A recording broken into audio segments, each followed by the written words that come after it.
কিন্তু অনেক খোঁজার পরে আমি একটি ফসিল খুঁজে পেয়েছিলাম। সেটা আমি তুলে ধরছি আপনাদের স্ক্রিনে, দেখুন। কিন্তু আপনাদের কাছে একটি বিশেষ অনুরোধ, যদি আপনারা খুঁজে পান এখানে গিয়ে, তাহলে সেটিকে ওখানেই ছেড়ে আসবেন, আপনি সাথে করে বাড়িতে নিয়ে আসবেন না। তার জন্যে ওই অঞ্চলে যেই কারণের জন্য বিখ্যাত, সেটি আস্তে আস্তে নষ্ট হয়ে যাচ্ছে। আমি ওটিকে ওখানে রেখে এসেছিলাম।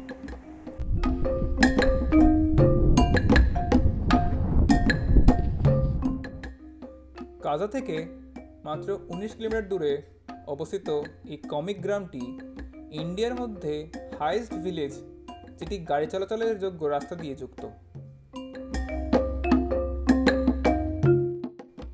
এটি এখানে অবস্থিত একটি রেস্টুরেন্ট, এবং ডান দিকে ওই দূরে এটি হচ্ছে কমিক মনেস্ট্রি, এই সাদা বিল্ডিংয়ের পেছনে। চলুন ওদিকে একটু